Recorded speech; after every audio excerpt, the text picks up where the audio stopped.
यहाँनिर त्यो बरहाट अगाडि पसल खोलेको थियो नि त हिजो त्यो घर ए बरहाटमा यताबाट त्यो नयाँ घरमा 60 रुपैयाँ भने 60 160 हो क्या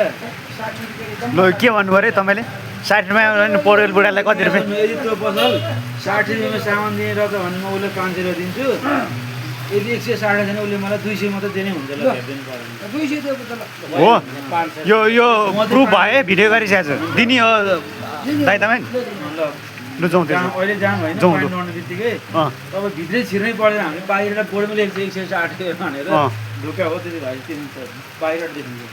ल जाउँ 60 रुपैयाँ भने ल्याएर दाइको भनाइ के छ ल भन्नु ल अब यो के भएन हामी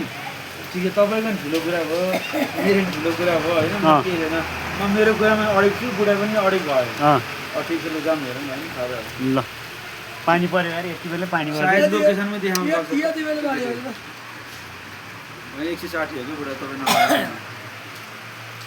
ल अब एकछिन पढ्नु है त ल अब तपाईँ स्टप गर्नु म तपाईँलाई अहिले पसलको नाम के छ पसलको नाम छ पसलको नाम 160 ए 160 हो नामै 160 ए भनेपछि बुढो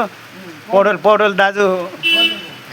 पौडी खेल्नै भयो त पानीमै यसो गरौँ न त यसो गरौँ ल पौडेल बाजेलाई पानीमै पौडी खेलाइदिनुपर्छ यति त्यो ऊ भयो भने चाहिँ ल कमल पोखरीमा लगेर चोराएन हो बोल्दा नि उसलाई फेरलाई यहाँ पहिले यहाँ सुन्नु ल ल ल म फोन गर्छु ल अझ 170 भन्न दिएर नि त 160 ओ विष्णु दाइ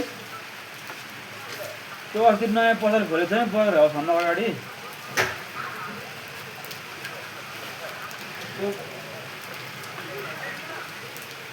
यहाँ आउनु नि यहाँ यहाँ होइन फोनमा बोल्नु न ल अब कसले ल आउँदा राम्रो हुन्छ नि दुईजना बिचको कसको कुरा हुन्छ 500 दुईजना निकाल जान्छ त्यसले लु यहाँ हान्नु चाहिँ 200 के हो र दाइ अनि म गएको छैन म नगएको यहाँ त्यो कति बरु हाउस अगाडि त्यो पसल खोलेको छ नि त्यो कति रुपियाँको सामान अरे के रहेछ के भयो 160 कतरवटाको 60 ने भने दुईजना कतरवटा मकै जुलाउनु 200 बाजे 160 भन्छु म उता होइन कतरवटाको 60 अनि बाजे भयो मैले कतरवटाको 60 ने दे 60 त्यहाँ छ होइन तिमी जुन कचौरो लिएर 60 रुपियाँ दिनु मन दिन्छु ल 1000 रुपियाँ लिएर कचौरो छ नि 600 रुपियाँ ए दाइ लु टिप्नु न भने लानु क्या सेसेमा मैले ल्याइदियो होइन 60 नि पर्ने 100 नि भयो ल जानु 60 भन्ने 10 रुपियाँ कचौरो लिएर आउनु साउले यो त्यही भएर अहिले म भन्छु पत्याउँदै पर्दैन बुढा है 60 भनेको सबै अनि मैले बुढालाई के भनेको 160 छैन म 500 दिन्छु भनेको मान्दै मान्दैन विष्णु दाइले के भयो मैले तपाईँ होइन अर्का पैसा नदिनु होइन यदि दाइ तपाईँलाई अझै पनि प्रुफ छैन लाग्दैन भने कन्फिडेन्स आफै गएर त्यहाँ सोद्धा नि हुन्छ ल छिटो गरेर त्यत्रो पैसा दिइरहेको छ म पछि भिडियो गर्छु होइन प्रुफको लागि म भिडियो गर्छु तपाईँ सेसेमा ल्याउने मलाई ऊ साउ सैसो लिनु भइसक्यो अनि कहाँ 100 बुढा 40 मा फाइनल 40 फाइदा हुँदैन त 500 किलो पर्छ होइन अनि यहाँ सुन्नु न त्यो 500 500 को फेरि तपाईँलाई आना छ फेरि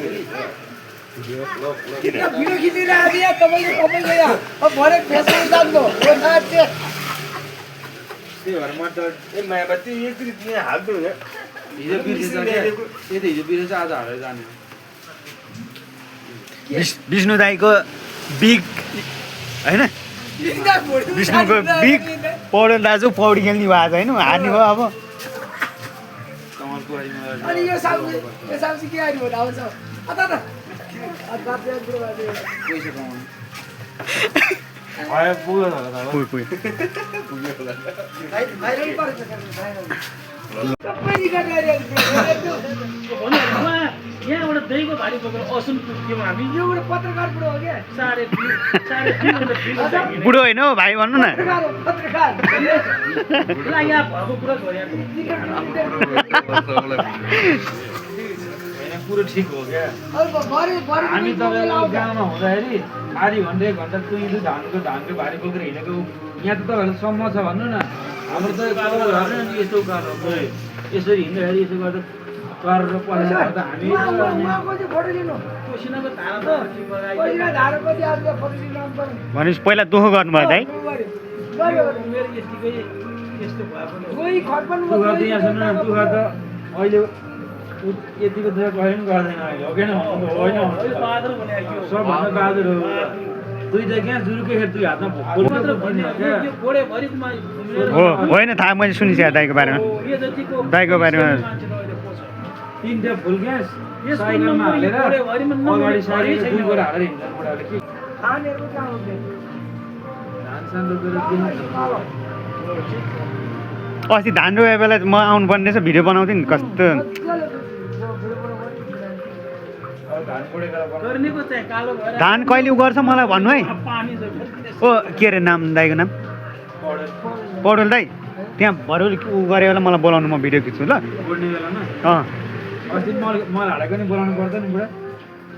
हालेको दन्तरापुर घाममा खेत जोतेको खनेको एक्लै बसेर खेत गोडे पैसा आयो पैसा आए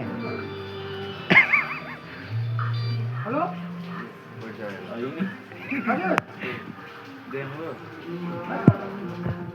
तपाईँ पत्याउनु हुन्न होला होइन म एउटा उसको नि एक ट्रक धान आयो भने एक्लै झालिन्छ तपाईँ पत्याउनु हुन्न होला खतरा मान्छे उसले बानी के पत्याइ छैन। एक ट्रक धान र अरू हालेर रिसाउँछ एक्लै लु झाल्नु खुसी हुन्छ गाडी पनि जो पहिलेकै गाडी रहेछ है साथी भएर कति हँसिलो हेर्ने काम आयो त्यहाँ यस्तो पानीमा नि है मान्छे मान्नै पर्छ यार पानी घामुले मतलब छैन क्या यो शरीर भने यस्तै त्यसको जति काम गर्यो त्यति काम सरेको काम नगरे यो शरीरलाई श्रृङ्गार गरेर बसेपछि झन् रोग लाग्ने रोग लाग्ने खाना नसक्ने हेर्नु होइन त्यो खाट भन्न पच्ने अब यस्तो गरिकन दुःख गरेर धेरै खटन पटन गरेपछि नुनै नहालिकन खाए पनि मिठो लाग्छ काम नगरेपछि दाल साल अचार मासु भयो भने मनमा मिठो छैन होइन त्यति मिठो खाए पनि यस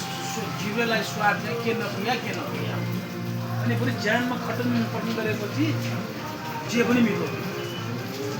यस्तै छ ल अब रङ हाल्ने बेला हुँदैछ हाम्रो रमेश छँदैछ